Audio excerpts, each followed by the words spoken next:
been an Imperfect Foods customer for about 6 years now, which is kind of crazy. My Imperfect Foods review is actually one of the first videos that I ever did on my channel 5 years ago. And now a lot has changed about the service. And so I thought it is time to make an updated review. And I have to say, I was kind of surprised by some of the things that I found out in this video, and some of the research I did into the company and the pricing makes me actually question if I should still be a customer for another year. So just wait and let's get to the details.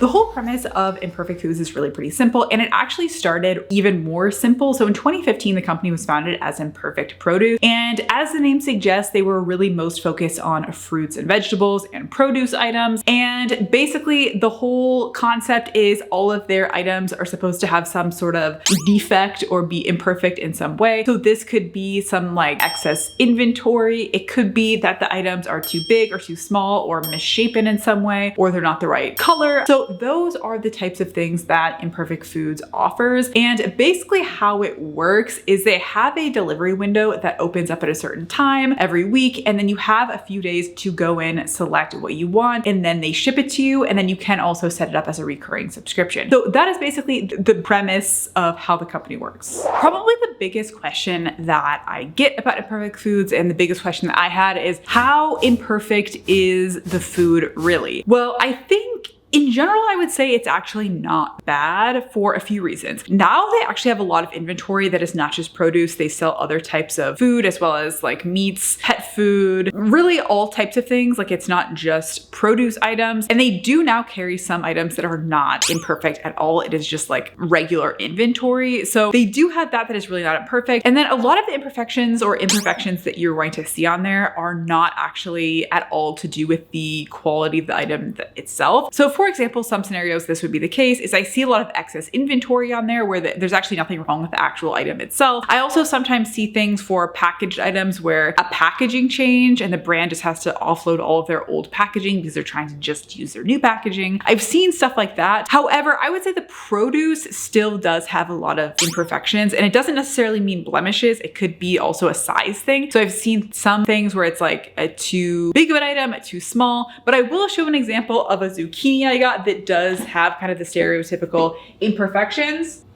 So this is from Imperfect Foods in my latest order. You can see, I think the zucchini may have been too like misshapen as well, or like too small. So it's a little bit of a smaller size. And then they also have some like scratches on it and stuff like that. I feel like at this point, I'm just like so used to it that it doesn't really bother me. But if that is something that you think will bother you, then I would just stick with a regular old grocery store. If it's something that you're gonna find unappetizing, then just skip it and use a different service.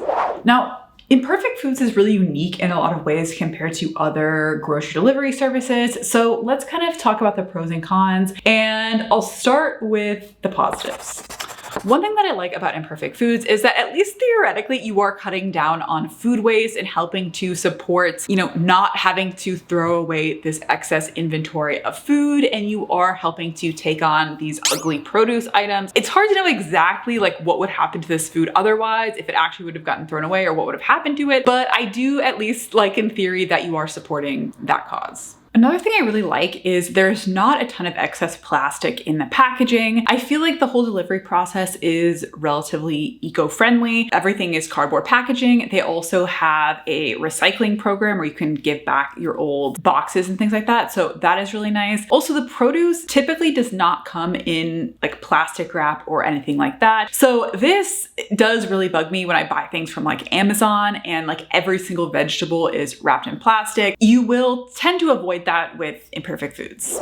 Another thing that I like is that Imperfect Foods has a curated list of items available. It's not so overwhelming. Like you can't get everything under the sun, but you can find unique items where you wouldn't necessarily be able to find from other places. They also have some private label stuff, which is, obviously you're not going to be able to find that anywhere else. So I do like that it's a little bit of a treasure hunt every single time. They do have a rotating menu every week. So it's kind of like a little bit of a fun time just seeing what kind of unique things they're going to have this week. Unfortunately, there are a fair number of negatives with Imperfect Foods as well. I would say the number one negative is just the selection of items is relatively small. Like I said, I think there's some positive aspects of this because there is a more curated selection. It's less overwhelming. But what that means is that you're probably not going to be able to find every single thing you want like a normal grocery store. So if you want reassurance that everything on your shopping list you will be able to find from Imperfect Foods, you will probably be disappointed because while they have expanded the selection over the years, it is still nowhere near a regular grocery store. So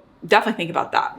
Another thing that you may not love about Imperfect Foods, and I feel like I'm used to it at this point, but it is really pretty annoying, is the fact that they only open the ordering window like a certain period every week. So for me, I have like a few days where I can select everything and then all the orders shut down at noon on Sunday. And then my delivery gets processed and actually delivered on Tuesday. So what this means is you have to plan ahead. You can't just make like kind of a spur of the moment order. You are stuck to the specific ordering window. You also can't do like more orders later in the week or things like that. It's like, this is your one day that everything is delivered and that is it. So if you are someone who doesn't want to have to rely on that, then this could be something to consider. I'm going to be honest, I didn't really realize this was the case until I did the research for this video. The prices are just not that good for Imperfect Foods. And this is a little bit surprising to me because I'm going to be honest, I don't do that much like detailed price checking normally when I'm grocery shopping. I just kind of get in the habit of going to certain stores. But for this video, I picked 10 items from Imperfect Foods and I compared it both to Walmart. I wanted a lower cost option as well as to Whole Foods to see if, compared to these low cost and high cost options, where does Imperfect Foods fall within that range? And I know there's always critiques of how I do these price comparisons, but these were literally the first 10 items that I could find for all three of these stores. It is surprisingly difficult to do these price comparisons and find the exact same item for three different stores, especially for something like Imperfect Foods that doesn't necessarily have a giant selection to pick from. So these were literally the first 10 I could pick. I'm not cherry picking this at all. This is literally the first 10 that I could find, but let's just dive right in. So the first item, I looked at a non-organic mini watermelon. Imperfect Foods was really pretty expensive for $5.99 compared to only $3.87 at Walmart and $5.49 for Whole Foods. And this watermelon was supposedly excess inventory, so you think it would be lower cost, but it was actually the most expensive of the three. Next, I looked at a 5-ounce clamshell of organic spinach. Imperfect Foods had this for $4.99, Walmart was $2.98, and Whole Foods was $3.49. So again, Imperfect Foods was the most expensive option. And again, this was excess inventory, supposedly. Next, I looked at this Bon Maman or Bon Mama, I don't know how you say that, strawberry preserves for a 13-ounce jar. This was $5.09 from Imperfect Foods. Walmart was $6.18 and Whole Foods was $6.49. So this one was actually the cheapest for Imperfect Foods. And I have found this to be a pattern where it tends to be the products that are not actually imperfect, because Imperfect Foods does carry things that are just like normal products, not imperfect or excess inventory or anything like that. Those tend to actually be better priced than the imperfect stuff, which is a little bit ironic. But next we looked at this English cucumber, a non-organic one, and this was misshapen from Imperfect Foods. Imperfect Foods had it for $2.99, Walmart was 98 cents, and Whole Food was $1.79. So again, Imperfect Foods was the most expensive one, and this was an imperfect item. Next, I looked at one head of cauliflower. Imperfect Foods, this was $4.99, Walmart was $2.47, and Whole Foods was $3.99. Again, Imperfect Foods was the most expensive. I don't know, it's weird, you guys. I don't know why Imperfect Foods was so expensive for these produce items. Next, I looked at a set of two or a pair of two, I don't know, corn on the cob. Imperfect Foods, this was $3.29 for two. Walmart was $1 for two, only 50 cents each. And Whole Foods was $1.38. And again, this was excess inventory, but the price does not really reflect that. More expensive than both of these two other options. Next, I looked at the Snack Factory Everything Pretzel Crisp for a 7.2 ounce bag. Imperfect Foods is actually on the middle on this one. It was $4.09 compared to $3.48 at Walmart and $4.99 from Whole Foods. Next, I looked at 2 pounds of organic cane sugar. Imperfect Foods was $6.09.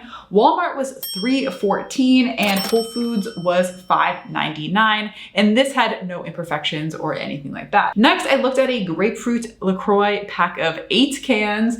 Imperfect Foods was $4.99, Walmart was $3.72, and Whole Foods was $5.99. So again, kind of in the middle of the range for those. And then finally, number 10 was King Arthur unbleached bread flour, a 5-pound bag. Imperfect Foods was $8.19, Walmart was $6.14, and Whole Foods was $8.29. There was no imperfections here, but again, Imperfect Foods was really pretty expensive compared to at least the Walmart one that was several dollars cheaper. So total for those 10 items, Imperfect Foods was the most expensive for $50.70 compared to only $33.96 at Walmart, and Whole Foods was $47.39. So right off the bat, that is not looking too good for Imperfect Foods. And I'm gonna be honest, that kind of surprised me. I think I had a perception that it was maybe like a better deal than it was. Let's just say that doesn't tell the full story though, because we still have to talk about shipping. So the good news is that Imperfect Foods does actually have the least expensive shipping option. So let me kind of walk through the nuances of the shipping because there's kind of like some different details. So Imperfect Foods is $5.99 for shipping unless the order is over $60. If it's over $60, then the shipping is free. And Walmart, shipping is actually a little more expensive from Walmart. It is $7.98, but Walmart also has free shipping if you are a Walmart Plus customer. So both of Walmart and Imperfect Foods do have options for free shipping. Whole Foods, on the other hand, is $9.95 for shipping. So it is the most expensive shipping option. And the thing with Whole Foods is they do not have any free shipping available, even if you are an Amazon Prime member. They actually took away that Amazon Prime feature, which I was sad about. So if you do add in the shipping cost, then Imperfect Foods actually becomes a little bit less expensive than Whole Foods. It ends up being $1 less expensive. Also, if you do consider that Imperfect Foods does have a free shipping option, then it's possible that Imperfect Foods could be less expensive. So if you took out the shipping cost from that, it would be $50.70, which I know is not quite right because we're not over the $60 threshold. But if we assume we threw in a few other items in there, it would be about $10 less than Whole Foods. But overall, I think the prices are like relatively more similar to Whole Foods than Walmart. So definitely keep that in mind when it comes to the pricing. I think some items are still a good deal from Imperfect Foods. I don't think it's across the board like bad pricing, but if you are looking for something that is consistently going to be a really good deal, then this may not be the best option for you. But that being said, not everyone wants to support Walmart. So take this information and do what you want with it. So all this being said, will I keep using Imperfect Foods? Well, I think I will still use it. I'm kind of still in the habit of using it. I do like the service overall, but especially this price comparison does have me questioning a little bit more if the prices are really worth it. And I definitely will be more critical of the prices before I add things to my cart and try to get the things that are actually good deals and get the rest of my produce. But if you want to try out the service for yourself, again, I do have my referral discount down in the description. So feel free to check it out. At least for your first order, you can definitely save some money versus the competitors. It'll probably make it even cheaper than Walmart with that $20 off coupon. So check that out. And that's it. Let me know any questions down below. And until next time, bye.